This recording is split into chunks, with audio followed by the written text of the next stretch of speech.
subject today is the planets in Dr. Steiner's agriculture course. Now, this has been a vexed question for the 100 years that, since the agriculture course. And, in 1976, when I started reading the agriculture course, I had the impression that the course had to be able to be understood. And so, I set about reading it and studying it like everyone else. And, it's now 40-something years later. And of course, I've had a very strong interest in astrology all that time. And so in many ways, that astrological understanding, experience, insights, I believe has let me look at it in a manner that most other people don't. And so, of course, the planets were always an important image for me. And, I couldn't just drop it or leave it aside. And so over the years, I guess I've developed my own approach to it. And so this is what I'd like to just present today is, my understanding of how I approach this. Now, just to start to give us a context that we can all share, this picture here is, in a sense, our environment. And one of the things that I've come to appreciate is that, Rudolf Steiner's giving us this worldview, and he talks about these 4 energetic activities that we have to address. And it's very easy to see them as some kind of religious belief. But I've come to see that these are real things. And that these real things are sort of based in our astronomy that's around us. And so, when we look out from the Earth, we have, the physical body of the Earth that we are walking on and dealing with and touching and interacting with. And then around the Earth, we have this energetic activity of the atmosphere right out to the edge of the ionosphere. And within that, of course, there's all the oxygen that gives us life. And then there's Schumann resonance that's taking place in that environment that we resonate with. And this is the sort of world etheric body. And then we go from that atmosphere into the planetary sphere of the solar system. And that this is the world astral sphere. And then we go to the galaxy, which is where all the stars are, and that this is the world spirit sphere. And so, these are the big energetic activities that we exist within. And these are all real. There's no belief needed here anymore. We know these things to be real. And so we can accept that for a start, that we're dealing with real forces. And of course, we internalize all those activities. And, out of this, we get the 4 kingdoms of nature. But of course, we, the humans, have all of these activities within us. So this is the sort of context. And of course, these spheres aren't hard and fast. They interact with each other. And so we get all these crossover and gray areas and so on that is a mixture of more than just one of these activities. But nevertheless, this is the context that Rudolf Steiner is giving us to look at. Now, I find this is the introduction to Leafgood's book in 1951 called The Workings of the Planets and the Life Processes in man and earth. So this was given in 1951, and this work is really the Steiner doctors coming and giving us their insight, giving us their a snapshot into how they are approaching Rudolf Steiner's work. Now, basically what this is saying is that in every living organism, all of these activities are active. And in the plant, it's a threefold physical and a fourfold etheric activity that work from within outwards, and the astral forces work around it. And the spiritual forces from the starry distance is where the archetypes of the plants are formed. And the effects of these etheric forces are always general ones. Never does an organism come into existence merely through the etheric processes, but only when the astral principle presses its seal upon the ethereal. The working of the astral principle is carried into the physical etheric as a streaming, moving activity, manifesting archetypically in a sevenfoldness. The spiritually working principles gather together the form into specific species and are archetypically arranged according to 12 principles, revealing themselves cosmically in the zodiac. It is only through the spiritual element that the plant becomes a rose or a sage, and the animal a lion, and man a definite individuality.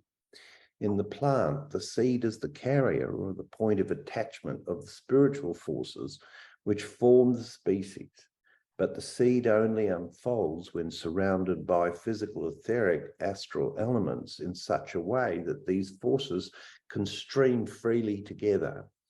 So this is the overview, the context, the understanding that we need to bring to biodynamics. And it's very common for people to just talk about an etheric and an astral activity and to really lose the spirit as an active formative principle. We talk about it often as the human being the spirit of the agricultural individuality. And that's quite true, but we also have to see the spirit as a very, very active player in this whole game. Now, I've written an article called "The Spirit in Biodynamics" that's available on my Glenopathy website. So, that whole subject can be explored more. But in a way tonight, what we're dealing with is the astral. We're really wanting to look at how are these planets playing into the game, but also how does Rudolf Steiner talk about them? And there is, this interesting dichotomy where in the first lecture, he tells us about the planets without being very specific. And I think it's very easy to have this idea of, like most of the creation myths, we have the outer planets of Mars, Jupiter, and Saturn being the sky father, the cosmic forces, and the inner planets of Moon, Mercury, and Venus being the Earth mother, coming from the earth and sustaining life. And so he doesn't say this specifically, but I think it's generally developed in people's consciousness that these inner planets are coming from below and the cosmic is coming from above. However, in the second lecture, he states the exact opposite to this. And so there's that sort of, okay, we can get that picture. But then, of course, in the sixth lecture, he then comes and says the exact opposite again, which is, to me, like the first lecture. Now, when we actually look at these in the text, they're fairly small amounts of text that he tells these stories. And so it's very easy just to leave them alone and not sort of go there. But for me, they do become a very important structure for understanding how these four principles work into plant growth. And so if we're going to use them, we do need to sort of approach this situation. Now, just to work a little bit more on context for a minute, and you know, we live in a spherical environment. Everything is an energetic sphere. You know, anything that moves and spins creates an electromagnetic field, a spherical field. And of course, those fields are sort of like an onion. There's various shells within the field. And this top picture here is presenting, you know, the purple outside ring is the galaxy, the blue is coming into the solar system, the green is the atmosphere, the yellow is the physical bodies that we find existing within the atmosphere. And then, of course, physical bodies come from the interaction of two opposites, as it were. So we can see this in chemistry as the anions and the cations. We see it in people and plant and animals with a male and a female joining together to give us a physical body. So we have this realm of duality. And then we have the earth itself. The red in the middle is the earth. And so this is this sort of concept that we need to visualize and understand as some reality.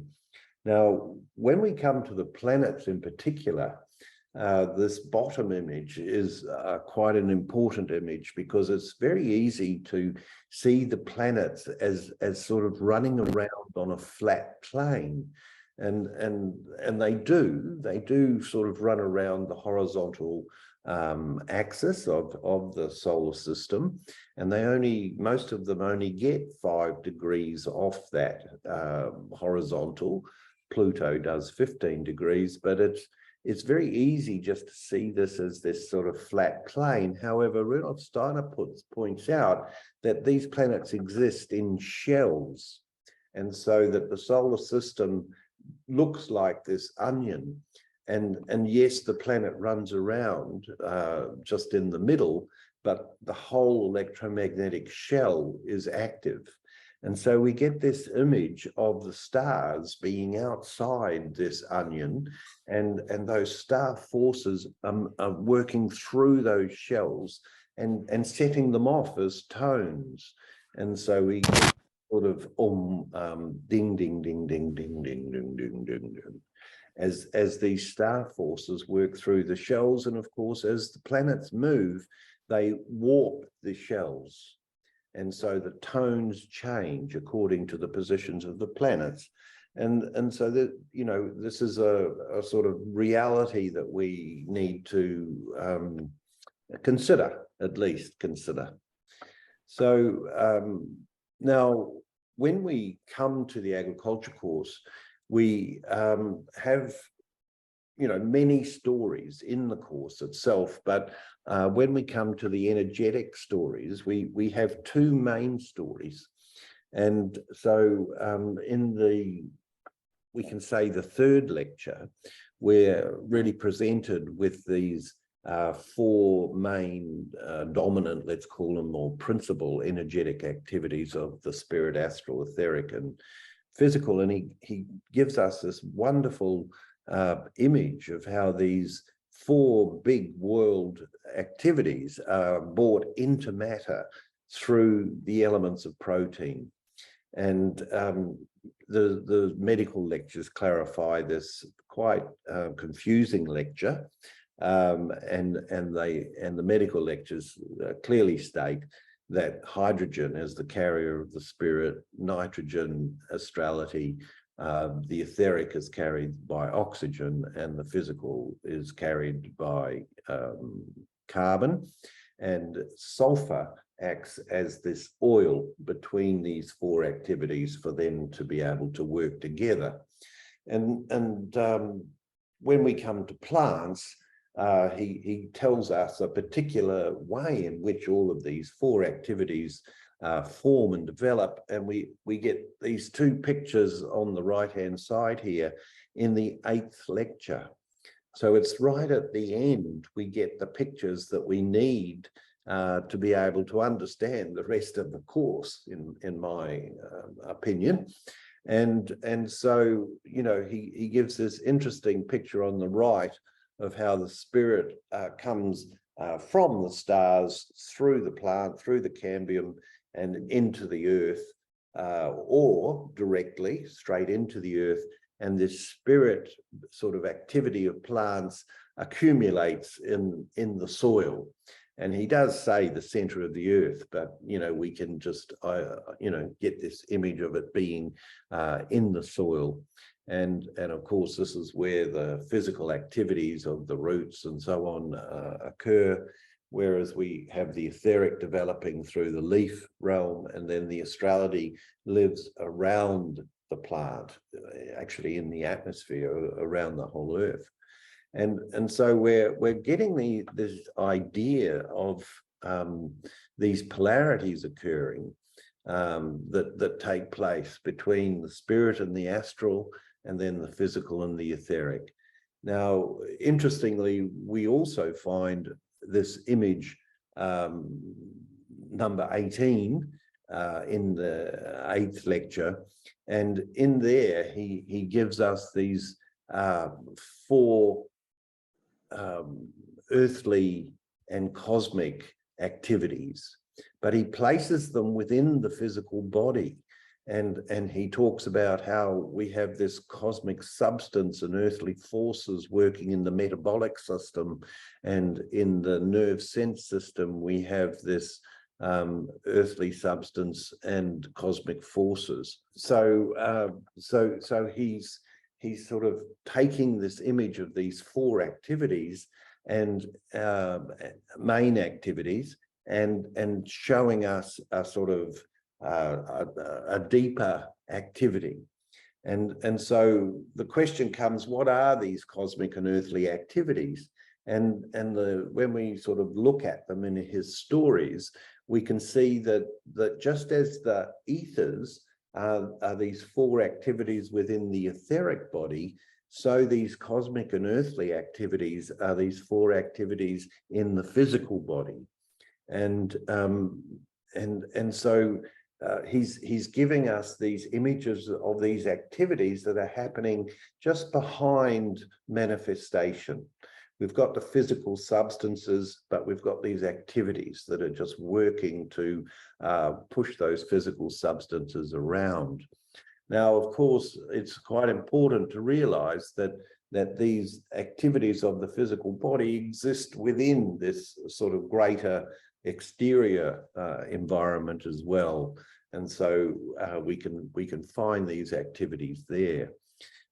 So, you know, as I say, for me, these are the 2 major conversations that are in the course when we're talking about energy. There is a little section in the 2nd lecture where he's talking about the ethers a wee bit, but it's quite passing, as it were, whereas in the, you know, the cosmic and earthly activities are talked about in the 1st lecture, the 2nd lecture, the 4th, the 6th, and the 8th. And then the 4 bodies is talked about very clearly in the 3rd lecture. There's references in the preparations to the energetic activities in the 5th lecture, and to some degree in the 7th lecture, we get another picture of these principal activities. So we've got all these. The problem of the course for me is that these conversations are all mixed up, and we're not quite sure where we are and which part is he talking about, and so on.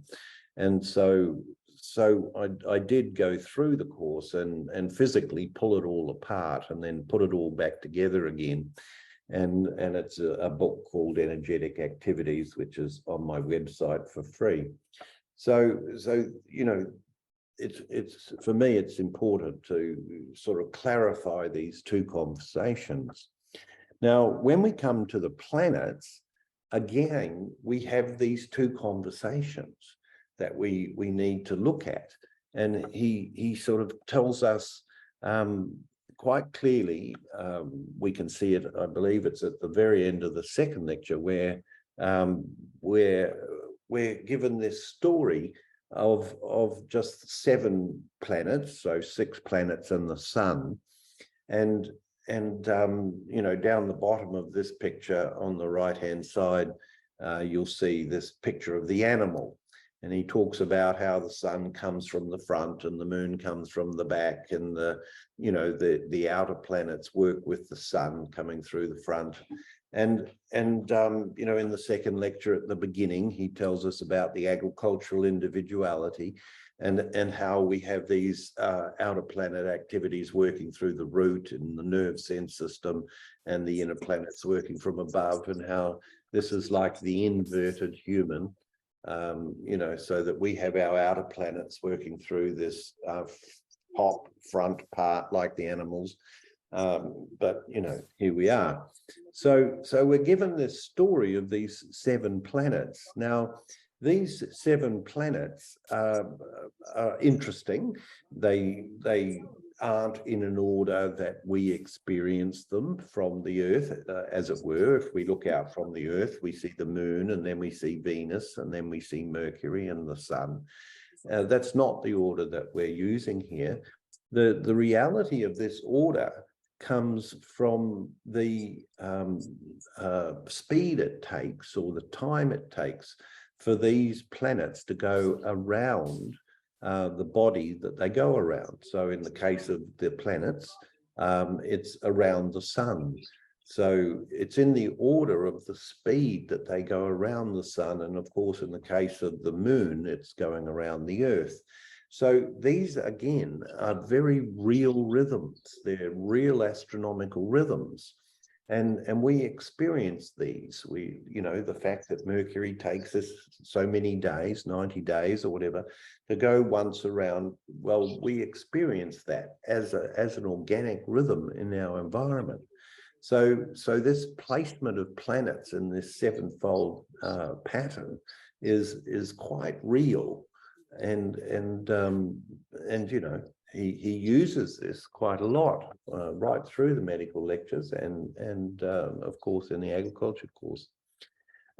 So it's quite justified that we work with this 7-fold process.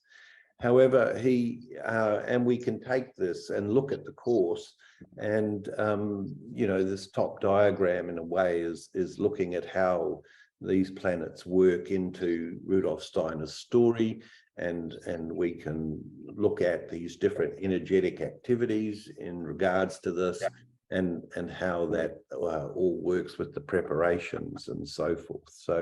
So that, you know, we can quite rightly understand the agriculture course from this just 7 planets. However, what we find is that we are given a more complex picture than this, and people grapple with this for some time, and of course we come to Leafgood, and I know that Leafgood is considered quite difficult by most people. I don't believe there's very many people that take Leafgood seriously. I know Enzo Nastati does, and has made a very good application of Leafgood's work. And for me, it's become a very central document to understand and work with. And in 1972, in John Soper's Studying the Agriculture course book, when they came to the second lecture and they, you know, were grappling with this planetary contradiction, they sort of get to the point of saying, oh, Leafgood's there, and that appears to give us a hint of what to do, but we actually can't do anything with that. We can't take it further, because the picture that we're getting from the agriculture course is not exactly the same as what Leafgood gives. And so this becomes a problem of, this bottom picture that is on this page here. It actually shows us this sort of double planetary pattern. Now, this double planetary pattern finds its basis in reality in the zodiac. And so the top picture that we have here is you can see the zodiac on the outside there, and on the inside is the planetary rulers of the zodiac. And so what we're sort of seeing here is that each planet rules two constellations, two signs of the zodiac. And so when we place them around, we sort of get a different zodiac to the Aries Pisces zodiac that we're used to. If we use the planets as the reference, we actually get a zodiac that starts at Cancer and goes backwards through Gemini, Taurus, Aries around to Leo. And Rudolf Steiner uses this zodiac most notably when he talks about the animal kingdom and the species of the animal kingdom. And Eugene Kalisko took this up and followed that on. And in his books, The 12 Groups of Animals, he outlines zoology and the animal kingdom's evolution through this particular zodiac. It's also the zodiac, of course, we use when we're talking about the precession of the equinox. And this outlines this large evolutionary story that Rudolf Steiner uses. And so it's a very, very useful zodiac that I call the archetypal zodiac. And the other zodiac, which is relevant for its own reasons, starting at Aries, I call the manifest zodiac. Now, the interesting question is when we're looking at the planetary rulers of these different zodiac constellations, the question is, why would you start a zodiac at Mars and work around? It's, so these are just interesting questions. But the point really I'm wanting to make here is that we get this double planetary pattern showing up in the zodiac. And so what this is meaning is that, in a sense, the sevenfold planetary pattern that I was talking about earlier is in a way the astral planetary pattern, whereas here we're moving out to the zodiac. So we're moving to the 12-fold pattern. And so this is spiritualizing this astral activity of the planets. So in a sense, we're moving out one circle to the spirit, to be looking at these archetypal processes and forces. And what we see in Leafgood's story is that he tells us how an impulse from the stars comes in and goes through that onion and sort of ding, ding, ding, ding through the planetary spheres to the Earth. And then that accumulated activity comes back out from the Earth and then unfolds into manifestation through the planetary spheres. Now, he calls this the incarnating phase of the planets, and then we have this excarnating phase when manifestation is taking place. I should say, in the incarnating phase, this is where the forces of life and so on are being accumulated. What we see is that these star forces come from the galaxy, and as they enter into the solar system, Saturn, acts as this carrier of these seed species forces all the way through the whole process. These original star forces are then adapted by Jupiter so that they can fit into their environment. And then Mars is really organizing the physical plan of how we're going to pull this thing off. And then at the horizontal plane, this is the sun. And it's quite a different energy to the rest of the circle. And this is, in a sense, a reassessment phase of how we're going and what are we going to do next with this process. Venus one is about pulling all these different resources together that are needed. And then by the time we come to Mercury, it's really getting the etheric activities that are needed from the atmosphere to feed the physical body that's forming with that moon one. And right at the bottom of the arc is really this point of birth. And then we come into the manifesting side of the circle, which has the moon being that initial phase of just growing and finding your feet in the environment. Mercury too is the plant growing leaves literally and being able to photosynthesize and get its own life sap process going. Whereas the Venus is that tension bringing it into flowering. And then again, the horizontal sun is how are we going? What do we need to do to adapt to the conditions that we find ourselves in again? And then the Mars too is where this astrality starts working in more strongly, and we start to see the formation of protein and the way of pollen and just more complex chemistry in the plant, which takes a step further when we come to Jupiter, where the warmth really comes in and starts, in a sense, cooking the carbohydrates into etheric oils. And the Saturn too is this bringing all of this process to the seed, and so that it can then be carried into the next growth process.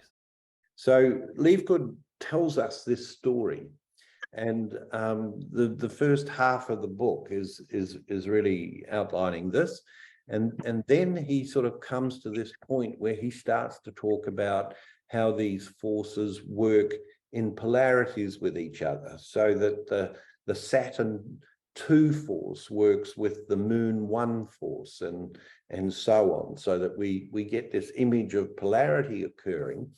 But he leaves it as opposites and draws his pictures as opposites. However, when we come to Rudolf Steiner, we get something different. We get this picture at the top of this page here, where he's telling us that polarity of that secondary Saturn process working with the primary moon process is actually occurring in the metabolic system.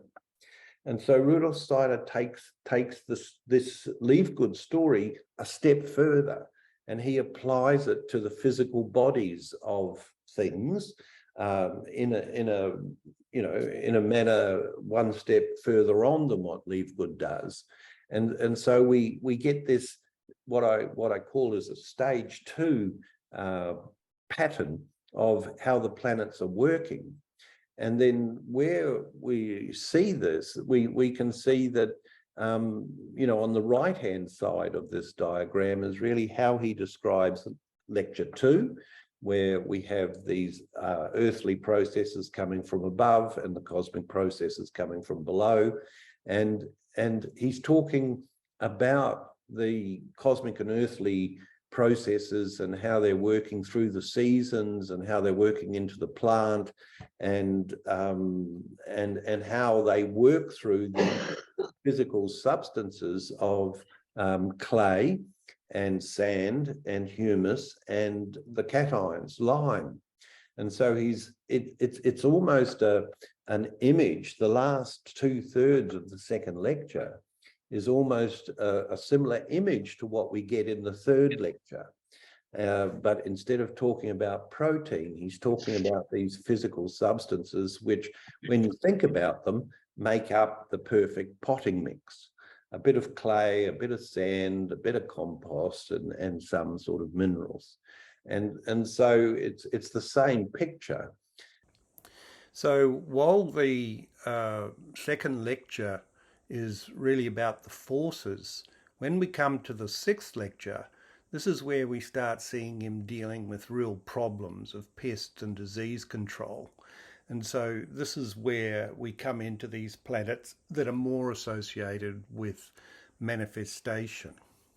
We have to sort of look at the second and the sixth lecture together as one thing, not that they're contradicting each other, just that they are two parts of one story. Now, to sort of put this process of moving from one story, Leave Good, to the next story, Steiner, I sort of had to get a slightly bigger context, which is very useful because, of course, the agriculture course isn't the end of Rudolf Steiner's nature lectures. If we look at 1923 in particular, he talked about the natural cycle around about 4 times in 1923. I think early on there's the cycle of the year lectures. Then we have the 4 seasons and the archangels. And then we have these 2 lecture series around October, November of 1923. One is the Man is Symphony of the Creative Word, and the other one is Cosmic Workings in Earth and Man, I believe. And in there's these 2 lectures that he talks about the seasons and the forces that are active in the seasons. And again, he uses a different language to what he uses in the agriculture course. But we can see that the second lecture, where he's talking about the cosmic and earthly activities in the second lecture of the course, fits in with all these other stories. However, if we look at those stories and how he talks about those energies and activities, and if we look into the seasons ourselves, we'll see that actually the planetary pattern that we get is different to this one we get in the agriculture course. So there's a third pattern that I have found, and it's like, how do we understand this? How do we understand these 3 patterns? And you'll know that in biodynamics, we're always looking at these big cosmic principles and looking to see how those principles are being expressed in life. And one of the basic principles that we have is cell division. And in cell division, we start off with a cell, and then that cell starts to pulsate, and then it divides into 2. And so we have this sort of, right at the sort of fundamental basis of creation, we have this process of this threefold process of something being present, and then it starts to pulse, and we can say lemniscate, and then it inverts, flips, and becomes a third, a cell, second cell. So we have these 3 processes, and one is the archetype, and this is what I see Leafgood's giving us. He's giving us this pattern that we can see in the zodiac. So we have this archetypal process that we see in Leafgood, and then with Rudolf Steiner, we have the second stage, where he's telling us about these forces that are standing just behind creation. And then when we come to the seasons, and I've got to say I found this same pattern in chemistry, we're dealing with manifestations. We're dealing with the reality that we have in front of us. And so it's quite right in that case for these planetary organizations to sort of move through these stages of development. And, as I say, we come in the agriculture course to this second stage where the polarity of the planetary activity is placed within the physical organism of the metabolic system and so on. Now, it's at this point that we actually start looking at this question of direct and indirect planetary activities. Now, this in itself is a very interesting question, because, of course, Rudolf Steiner talked about 3 different types of direct and indirect planetary activities. And I think it's fairly early on in the course that we get picture B.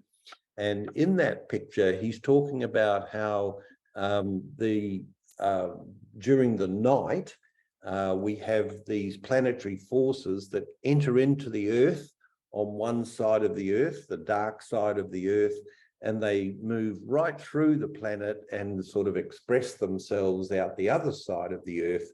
And so we get this image of these direct forces coming at night, and then the indirect forces coming out the Earth during the daytime side. Now, of course, this particular phenomena is taking place on a 24-hour cycle because, of course, we have day and night going on continually. Now, he tended to mention this particular activity when he was talking about the formation of animal skeletons. And he was, so he was connecting that to this morphology of the skeleton most often from my reading of the situation. He then also talked about this direct and indirect process that we see in diagram A here, where we have the Earth and we're receiving direct forces from Saturn, but we also can receive Saturn forces that bounce off the other planets. So the Saturn forces bounce off the sun and come to the Earth, or bounce off the moon and come to the Earth. And so we have this incredible complex of all these forces sort of bouncing off all the other planets. Now, I don't remember him actually talking about the practical application of that process. He just describes that process as these direct and indirect activities. And then, of course, we get in the, I believe it's the 6th lecture, when he's giving us that planetary discussion. He talks about how the planets come directly into the soil, and then they come out of the soil. They bounce, as it were, out of the Earth and come straight back out. And so this is all taking place in the one place. They come in and then they come out. And again, this is a constant process. And if we read that 6th lecture very closely, we will see that he does tell us about these direct and indirect interplanetary activities together. It is obvious once you see it in the 6th lecture.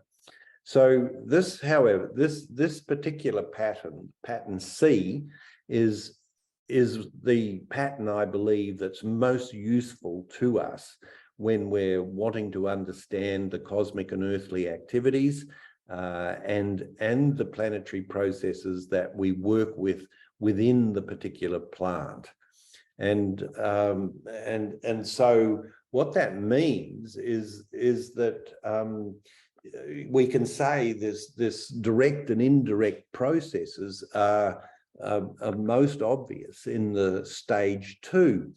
Now, one of the interesting confusions is that, of course, the indirect processes, we have one outer planet activity and one inner planet activity, and the same with the direct. We have one inner planet and one outer planet. But, it can sound a little bit complex, but if we look at this diagram, we'll see that it's the incarnating outer planets that become these indirect outer planetary forces. And it's the inner planet secondary processes that become indirect forces. And the same with the direct forces. Similar polarities is starting to show up.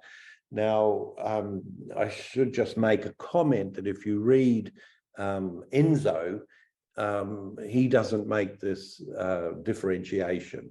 He sort of places the incarnating with the direct and the excarnating with the indirect, something similar.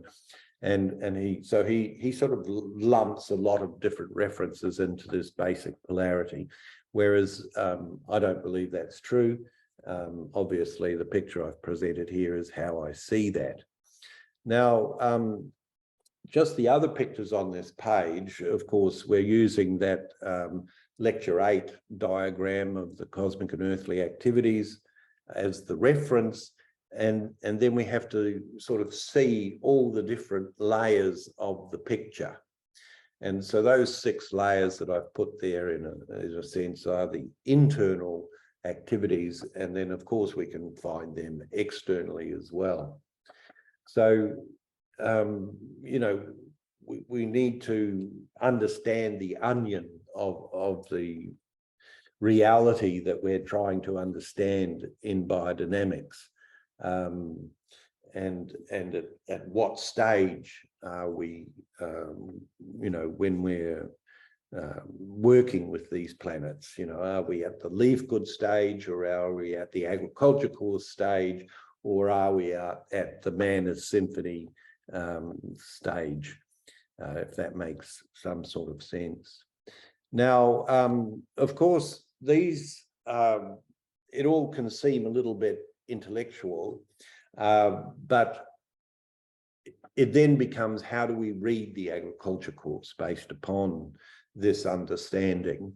And we can look at that in a minute.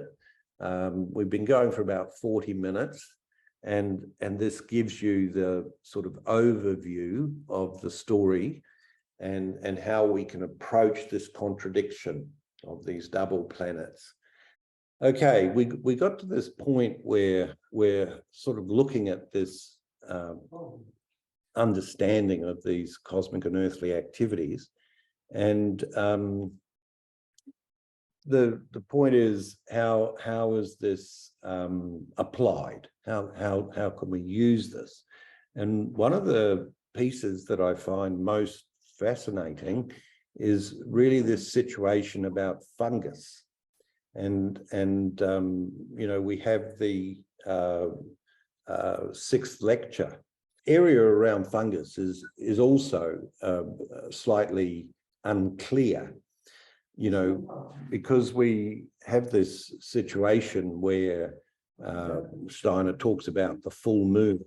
The full moon being so strong that it leads to this very active, watery environment, and that these forces that are in the earth are sort of raised up into the plant sphere, and that there's these forces of vitality that are so strong that vitality then leads to the development of fungus within the plant leaves. And so you know, he makes this comment that it's very strange that it's too much vitality that leads to the development of fungus. And he then goes on and, of course, mentions how the equisetum can be used as a force to, in a sense, suppress this very strong earthly activity. Now, you know, biodynamics, I think, still has issues around fungus.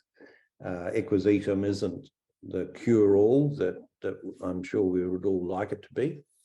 But the point is that when we're looking at this fourfold story with the cosmic and earthly activities, we can see that you've got 4 players, not just 2. It's not just a sort of too much watery and not enough atmospheric activity, but in the earth we have this earthly substance process, and at the same time we have these cosmic forces. And so when we're talking about too much vitality coming from the earth, we're talking about this earthly substance activity being too strong. And of course that pushes off the atmospheric forces, which are both cosmic substance and earthly forces, they're being pushed off. And that lets this watery process dominate. Now, while it's pushing off that atmospheric cosmic process, it's also suppressing the cosmic forces coming from the Earth. And so we can see that this earthly substance process has to be contracted.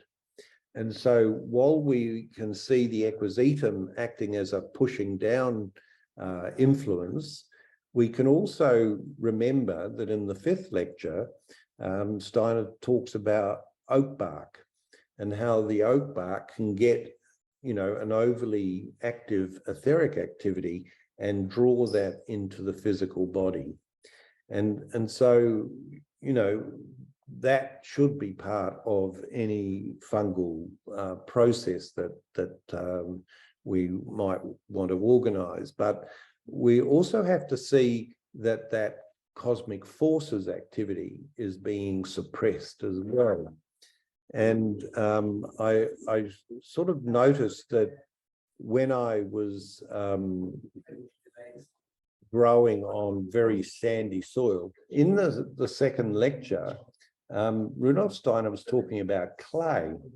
And I know it's quite common for people to say that clay is the middle between the calcium and the silica processes.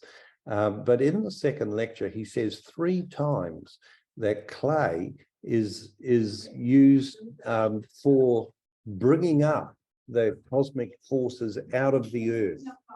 And when I was growing on very sandy soil, volcanic ash soils, what I noticed was we grew really good roots and we grew really good leaves, but the plants would just peter out. And as soon as it would go off to flower, we would get fungus coming in from above.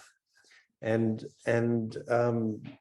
so once I started putting clay into the soil, what we had was that the plants could then carry on and they would set viable seed and we wouldn't get this fungus taking place.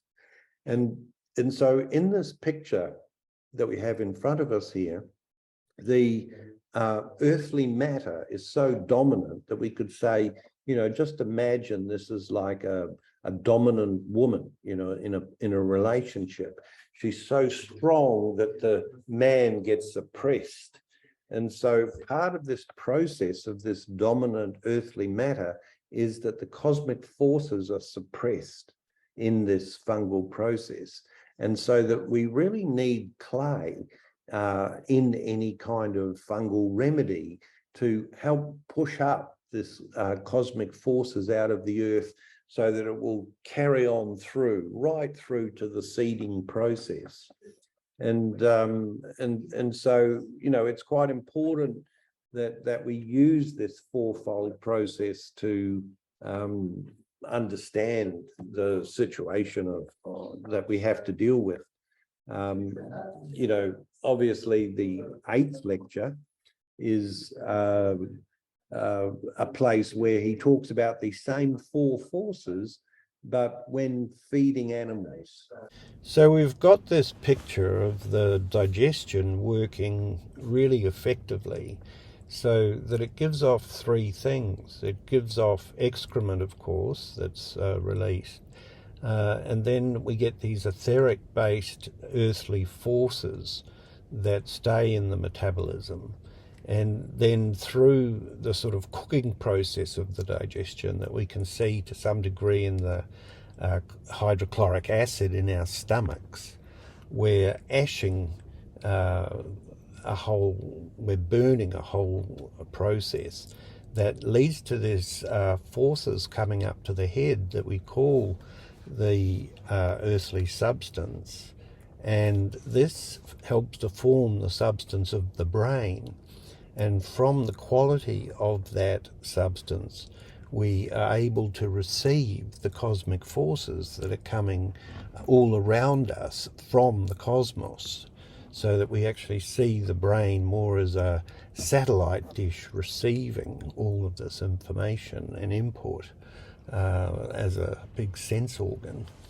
And those cosmic forces, of course, come through the senses of our bodies and is fed into our body as cosmic substance that moves down into the metabolism to join up with the earthly forces to create a functioning metabolism and allow the animal to fatten. So he's giving a similar picture in the 8th lecture for feeding animals, and that we can use that same process when we're looking at growing plants, and particularly solving fungus. So, you know, if we extrapolate that story from the cosmic and earthly activities that he's mentioning into the planetary references, then, you know, again, we're sort of coming back to this fourfold image of the planets that I've been outlining. So, yeah, that's the overview of how I approach and understand these different influences. Now, I've written all sorts of things about this, because the first time I wrote this story was back in the late 1980s, and I've addressed it a couple of times since then. And of course, more recently, I looked into all Rudolf Steiner's seasonal lectures that I mentioned earlier. And as I say, it shows a further step in this development. And we've got some time, so we can have a quick look at that.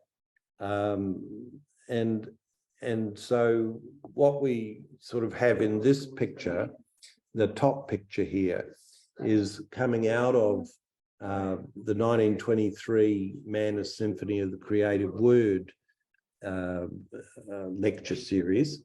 And so what we're talking about is the seasons, and how we start at spring on the eastern side there, on the right-hand side. But the biodynamic year really starts at winter.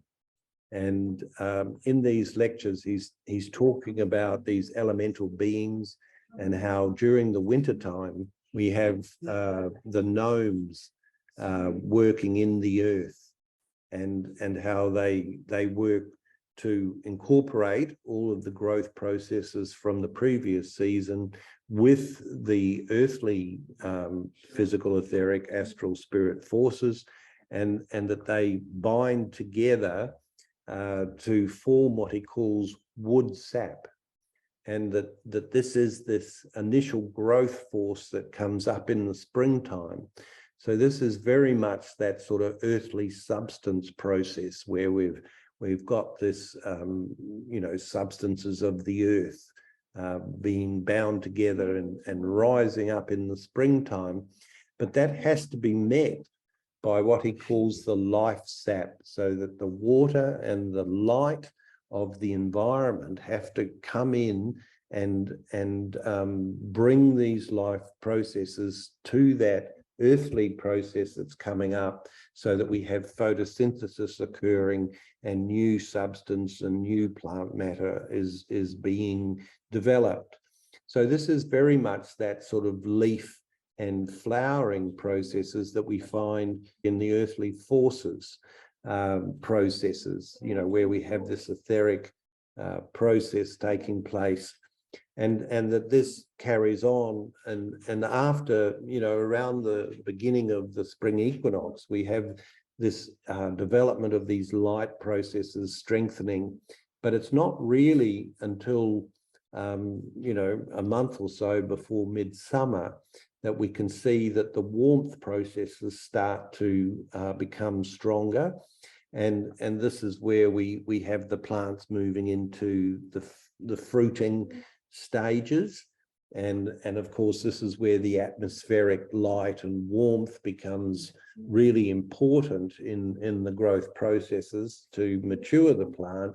And of course, these are the activities that we associate with the cosmic substance process, the light and warmth that comes from above. And then, of course, as we come into the autumn time, we see all of these growth processes from that season contracting down into the earth again, and this is where we have a lot of these humus formation processes. The phosphorus process becomes strong into the earth, and this is where we can associate these cosmic forces.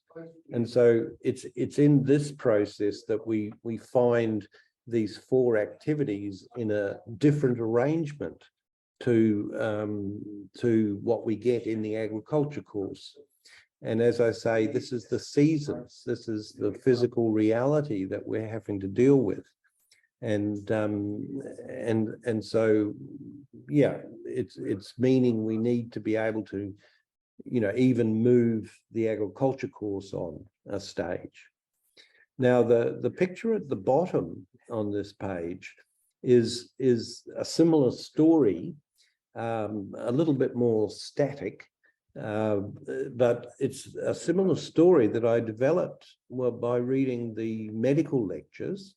And those were predominantly the 1920 and 1921 medical lectures. So there's about 35 lectures there. And he gives lots of stories in those lectures. And this is how I sort of put those stories together. The basic picture, the red lines and then the white curvy line and the yellow circle and the white circle. This picture actually comes from the 1924 medical lectures, the pastoral medicine lectures. And he's sort of drawing this as an image of those primary spiritual activities, the spirit, astral, etheric, and physical. And in those lectures, he talks about how illness manifests by these bodies getting out of order. So, this is an artistic representation of how those activities can be incorporated with all these other lectures. So when I did that, of course, I came up with this same order that I've just described of the cosmic and earthly activities.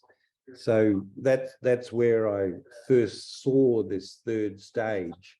But as I say, once I saw the seasonal activities taking place, they fitted into this same pattern. So that's led me to look at this 3 stages of planetary organization. This page here gives you access to my email if you wish to talk to me, and 2 websites. The Glenopathy website has a lot of books and pictures, and I've looked at biodynamic questions over the years, and I've written essays about various things like constellations and signs and all sorts. BD Max is actually my business website. I make homeopathic biodynamic preparations to do various things, and they are available there at the BD Max.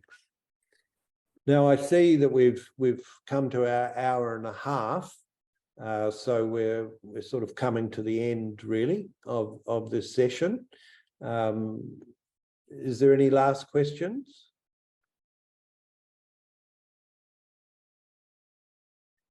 Okay, so all I can say is I hope this has been of some value. I have recorded this session, So I will put that up on my website, and hopefully this can add to the conversation, because, you know, as we said right at the beginning, this planetary question has, you know, caused trouble for the last 100 years. And, you know, I hope my approach helps other people to bring some clarity into this question.